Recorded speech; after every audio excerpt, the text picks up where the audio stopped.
1996, 58%. Repeat customers. The Mower America wouldn't quit buying. In 1996, Lawn Boy achieved something almost no lawnmower company has ever achieved.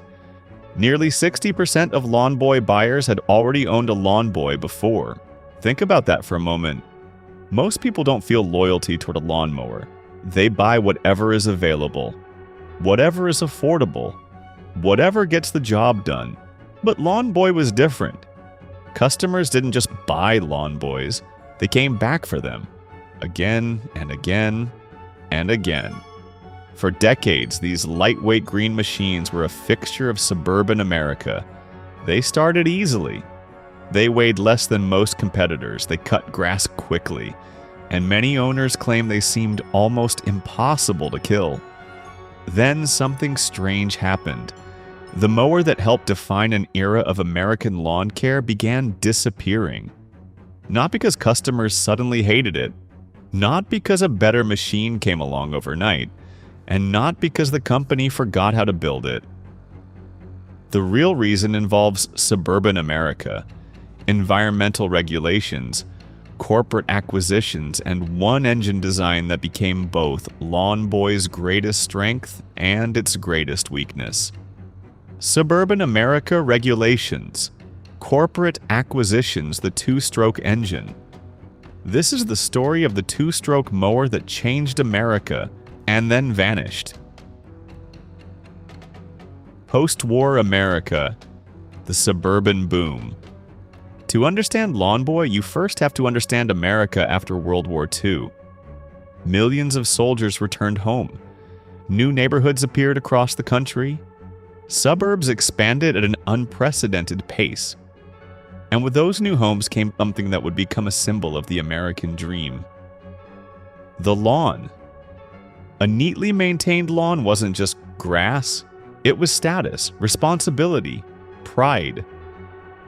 A well-kept yard signaled that a homeowner was successful and invested in the community. That cultural shift created an enormous new market. Millions of people suddenly needed a faster way to maintain their property. The demand for lawn equipment exploded, and one company was uniquely positioned to take advantage of it. 1907, Ole Evinrude, the two-stroke advantage. Long before Lawn Boy became famous for mowing grass, its engineering roots were connected to something very different: boats. In 1907, inventor Ole Evinrude developed one of the earliest successful gasoline-powered outboard motors. His company became known for lightweight, efficient two-stroke engines. That detail matters, because the same engineering philosophy that worked on the water would eventually transform lawn care. Unlike four-stroke engines, a two-stroke engine produces power on every revolution of the crankshaft. The result is a simpler engine with fewer moving parts and an impressive power-to-weight ratio. More power, less weight. Fewer parts, that meant more performance from a smaller package. For lawnmowers, that advantage was enormous. 1952, the birth of Lawn Boy. The Lawn Boy story truly accelerated in 1952. That year, Outboard Marine and Manufacturing Company acquired the Rotary Power Mower Company in Lamar, Missouri, and expanded production under the Lawn Boy name. The timing could not have been better.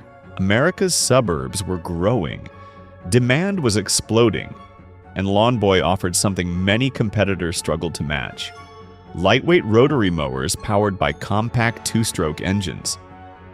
The formula worked. Production expanded, distribution expanded, and Lawn Boy quickly became one of the most recognizable names in lawn care. Lightweight, powerful, reliable. What made these machines special wasn't marketing, it was engineering. Why homeowners loved Lawn Boy. The typical Lawn Boy owner wasn't thinking about combustion cycles, they cared about practical benefits. The mower was lighter, easier to maneuver, easier to store, and easier to maintain. A two-stroke engine contained fewer moving parts than a comparable four-stroke design. No valves, no camshaft, no separate oil sump. Less complexity meant fewer things that could fail. No valves, no camshaft. Fewer failure points. Throughout the 1950s, 1960s, and 1970s, Lawn Boy continuously refined the platform. The company introduced quieter models, improved clipping collection systems, more powerful engines, and additional safety features. Many innovations that eventually became common across the industry appeared on Lawn Boy machines years earlier. The company wasn't just building mowers, it was helping define what a modern mower should be. The golden age of Lawn Boy. By the 1970s and 1980s, Lawn Boy had become a household name. Its two-cycle engines had developed a reputation for durability and simplicity. One of the most famous was the D400 series engine. Lightweight, reliable, and powerful for its size. Then came new generations of engines. In 1970, Lawn Boy introduced a redesigned two-cycle platform that produced more power, while reducing weight and simplifying service. In the late 1970s, the company's F engine entered production. And in 1998, Lawn Boy released the DuraForce engine, one of the most powerful two-stroke walk-behind mower engines the company had ever built. D400 Engine F. Engine DuraForce customers noticed. The loyalty numbers eventually became extraordinary. By 1996, approximately 58% of Lawn Boy buyers were repeat customers. 58% repeat customers. That level of loyalty doesn't happen by accident. It happens when a product consistently earns trust. But just as Lawn Boy reached one of the highest points in its history, forces outside the company were beginning to reshape the entire industry. 1989 Toro acquires Lawn Boy. The first challenge wasn't engineering, it was ownership. In 1989, Toro acquired Lawn Boy from Outboard Marine Corporation. The acquisition gave Lawn Boy financial stability, but it also marked the beginning of a transition. Over time, Lawn Boy became increasingly integrated into Toro's operations. Manufacturing shifted. Distribution expanded into mass retail channels. And some of the design characteristics that made Lawn Boy visually unique gradually disappeared. But ownership changes alone did not seal Lawn Boy's fate. A much bigger challenge was approaching, and it came from chemistry. The problem wasn't reliability, it was emissions. The same design that made Lawn Boy famous also created a problem.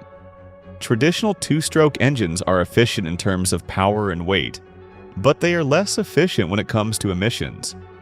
Part of the fuel-air mixture can escape during the combustion process before it is fully burned.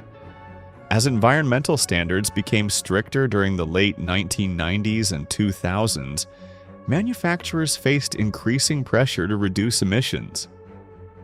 Four-stroke engines had a natural advantage. Meeting new standards became easier. For Lawn Boy, the challenge was enormous. The company fought back with innovations like the DuraForce engine, but the economics of continuing two-stroke development became increasingly difficult. The engine that built the brand became its biggest challenge. The technology that built the brand was becoming harder to justify. The name survived, the product changed. As the years passed, the classic two-stroke Lawn Boy gradually disappeared. Many longtime owners felt the new machines looked familiar, but didn't feel the same. The engines changed. The designs changed. The character changed. The Lawn Boy name survived. But the product that had created its reputation largely vanished. By 2012, Toro had moved manufacturing away from Lawn Boy and significantly reduced the brand's independent role. The era of the classic two-stroke Lawn Boy was effectively over. A machine that outlived its era today, old Lawn Boys are collector's items. Not because they were perfect, but because they represented a different approach to engineering. Simple, lightweight, durable, built around an engine design that gave homeowners exactly what they wanted for decades. The irony is that Lawn Boy's greatest success was also its greatest vulnerability. The two-stroke engine helped build one of the most loyal customer bases in lawn care history. And when the industry moved away from that engine, Lawn Boy lost the very thing that made it special. The company survived, the brand survived, but the mower that changed America quietly became history. And that's why decades later people are still restoring them, collecting them, and pulling them out of garages to hear that unmistakable two-stroke sound one more time. The machine survived. The era didn't. If you found this story interesting, you'll probably enjoy the story of another American icon that dominated its industry for decades before slowly disappearing. Not because customers stopped loving it, but because the world around it changed. And if you enjoy documentaries about forgotten machines, industrial history, and the engineering decisions that shaped everyday life, consider subscribing to the channel. Because some of the most fascinating stories in history aren't about the products that failed. They're about the products that succeeded so completely that the world eventually outgrew them.